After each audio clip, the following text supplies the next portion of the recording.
Elif Nur Turan. Hocam şimdi geriye yaslanın ve çıldırmaya hazır olun. İşte aradığım mesajı buldum. Jennifer Hudson Wonderful Change. Daha önce bir kere Jennifer Hudson yaptık. Çok kısa bakacağım. Jennifer Hudson. Jennifer Hudson kaç yaşında burada ya? 10 yaşında falan galiba. Eski kayıt. Baksana abi, Jennifer Hudson daha liseye falan gidiyor gibi bir havası var.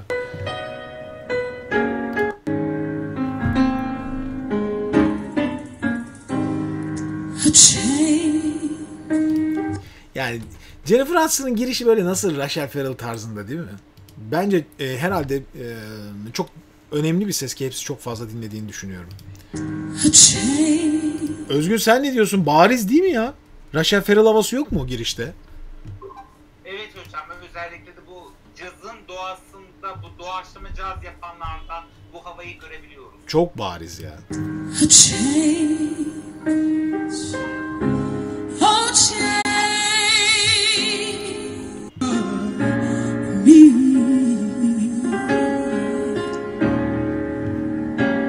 Acayip güzel. Oo, koro da çok sağlam.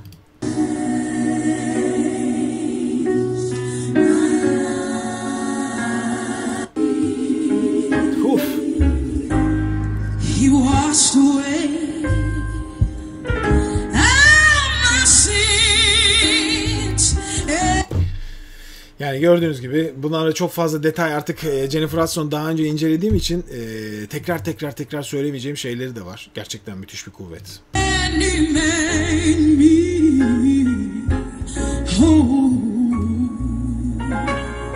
Özellikle bu pes seslerle ilgili olarak daha önce de söylemiştim biliyorsunuz arkadaşlar. Birazcık hışırtılı kullanarak pes kullanma var. Yani mesela normalde atıyorum.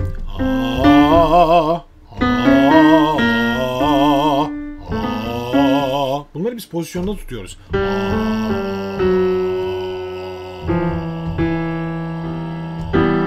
Mesela burada ise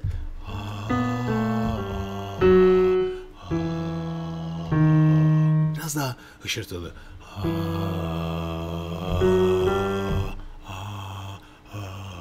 Bu şekilde kullanıyorlar. Yani caz müziğin bu pes seslerine sanki böyle benim kafamda hep şey tınlıyor. Yani bir saksafonun, bariton saksafonun o nefesli tınısını yansıtır gibi davranıyorlar sanki.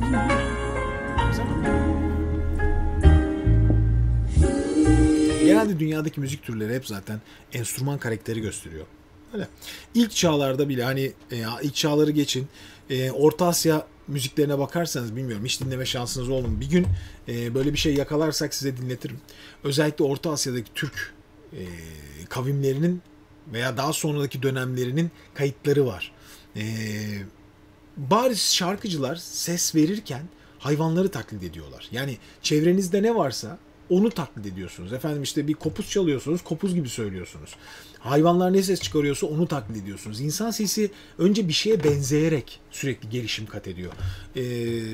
Yani doğasında da caz müziğin içindeki saksafonun ve diğer enstrümanların karakterlerini solistler alıyorlar. Tüm dünya müziklerinde böyle. O işte ne bileyim Azerbaycan'da bir şarkıcı dinlerseniz hani balaban gibi söylüyor. Balaban tavırlarıyla, balaban vibratolarını yapıyor, seslerini yapıyor. Bu hep doğal.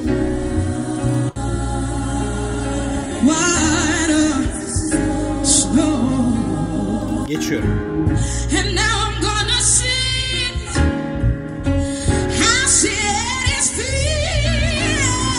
Burada biraz cırtlamış yalnız bakın. Oturmamış. Çok fazla boynunu eğdi şurada. Bakın şu işe başlarken silüet şeklinde görüyorsunuz. Bu sıkma zaten Jennifer Hudson'ın genel okuyuşunda da bu sürekli bir normalden bir fazla sıkma var. Bu zaman zaman demek gırtlağını rahatsız edebiliyor. Yani sesi oturtabilmek için bakın burada da yapıyor.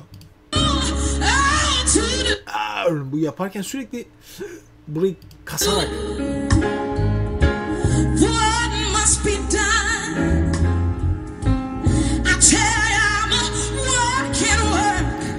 Ama Wattken'leri acayip ya. değil mi? O kadar büyüyerek açıyor ki o what. Yani what can değil de what can, bakın. What? Tam şam pozisyonu.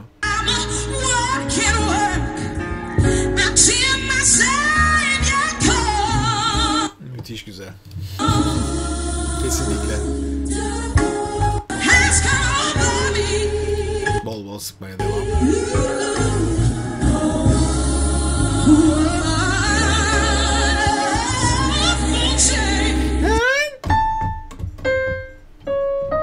Mi bemol.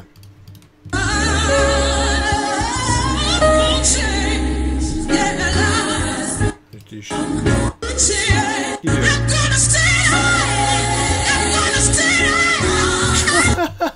Burada tabii artık iyice bütün kuvvetiyle bastırıyor. Tamamen eğilerek, tamamen ıkınma pozisyonunda.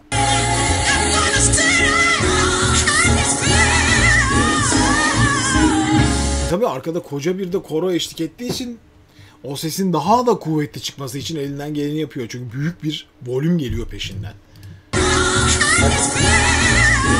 Yani onlardan bir tık önde olması gerekiyor. Ama zaten böyle bir koronun önünde de çok kuvvetsiz sesli birinin olma ihtimali yok solist olarak. Yapacak bir şey yok. Jennifer Hudson bu iş için ideal yani.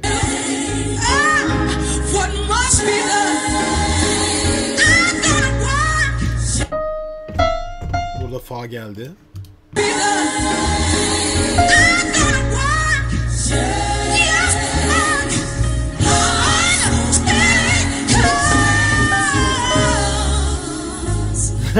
Efsane ya.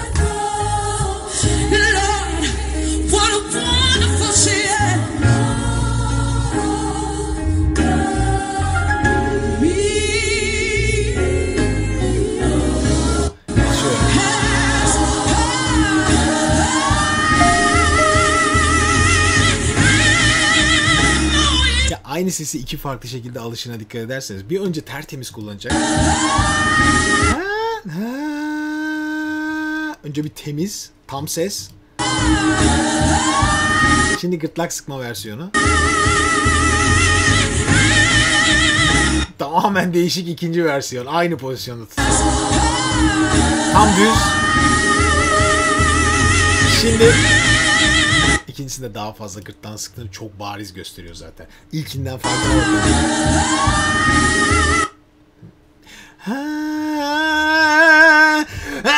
Gibi.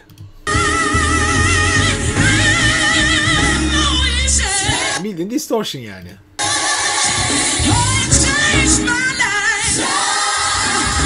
Arkadaki vokale ben hasta oldum ya. Hangisi şu? Müthiş, müthiş, müthiş, müthiş. Şarkıyı adeta yaşatıyor ya. Bakın şimdi yüzüne bakın.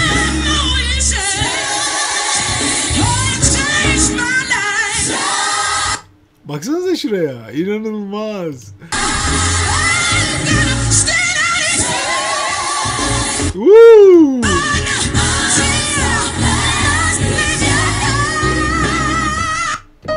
Gene bir bemol. Parça bir bemolde gidiyor zaten. Özgün bir şey soracağım. Burada mısınız çocuklar? Bu bir gospel şarkısı mı?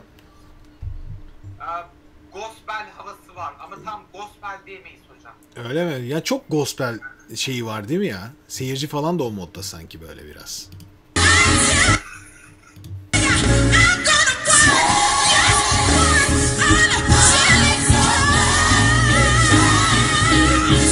Bayağı mücadele ediyor ya. Ya bayağı mücadele ediyor. Soul bir hava. Soul ama.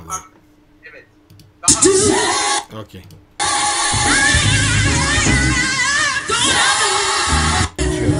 Geçiyorum.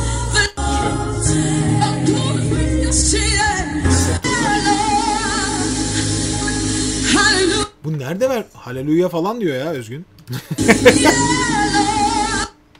Bana biraz gospel gibi geldi.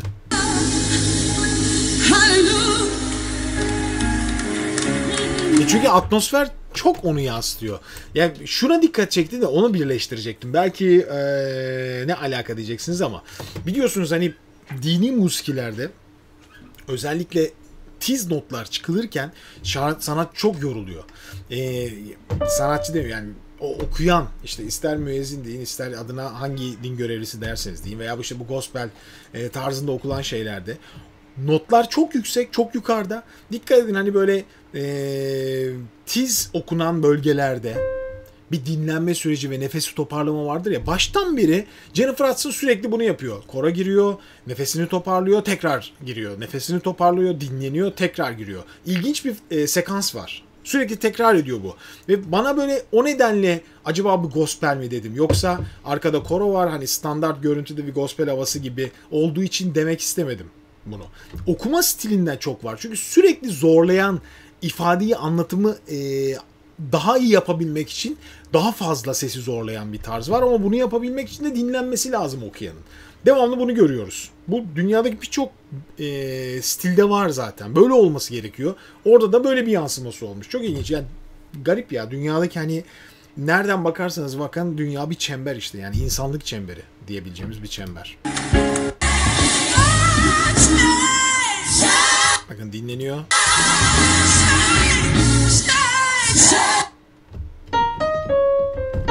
Sollere geldi. Finale bakalım.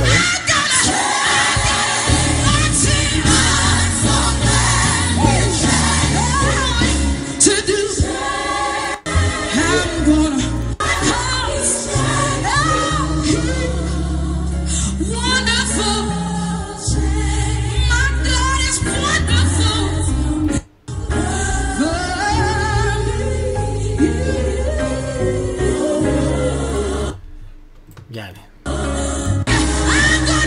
Final gelsin. Yani. Genel olarak fikirlerim böyle. Yani bu dediğim gibi benim en çok dikkatimi çeken, zaten okuması çok iyi. Daha önce bir kere analizini yaptık baştan aşağı. Onu yayınlamadım. Yayınlarım bu hafta. Hatta belki duble ikisini birden bir yayınlarım. İlginç olmaz mı Özgün? Aynı gün 2 tane Jennifer Hudson yayınlayabilirim. Neden olmasın? İlk defa kanalda böyle bir şey yaparız. Daha önce bir kere yaptım. Dinliyorum Özgün. Hocam ben de işte Wonderful Change hakkında bilgilere baktım. Evet. Hem Hristiyan müzik hem de gospel olarak yazılmış. Tabii. Bariz bir gospel. O zaman çok daha rahat konuşabilirim yani bu konuda. Hakikaten yani çok benim en çok ilgimi çeken bu parçada. Ben hani sonuçta Türkiye'de yaşayan müzisyenim ve burada yaşamış, bu bölgeyi algılamaya çalışmış, birçok alanda çalışma yapmış biriyim. Jennifer Hudson'ın ses analizini yaparken aslında nereden baksanız yapılan müziğin türüyle özdeşleşmiş bir okuma stiliyle karşılaşıyorsunuz ve yine işte dedim ya, bu çember birbirini sarıyor. Yani böyle bir şeyi anlatabilmek için hani bizde de kaside okurken, mevlüt okurken veya ezan okurken okuyan kişilerin, din görevlilerinin ne kadar uzun süre nefes aldıklarını, kendilerini toparladıklarını görüyorsunuz. Çünkü uzun ve zorlayıcı ifadelerden sonra vücudun bir nefes dengesinin toparlanması gerekiyor. Burada Jennifer Hudson çok benzer bir şekilde kendi stilinde, kendi inancında bir şey söylüyor ve ne kadar zorladığını görüyorsunuz. Zaman zaman gırtlak sıkarak, uzun sesler tutarak, devamlı mi bemolde, mi bemolde, mi bemol fa, mi bemol fa, re, sürekli sesleri yüklenerek söylüyor ve aynı nefes aralıklarını sürekli veriyor parça içinde. Parçanın neresine bakarsanız bakın görebilirsiniz. Bir bölüm bak dinliyor. Her arada, her zorlanma arasından önce bir küçük nefes ve boşluk var. Bakın bölüm değişiyor. Geçti.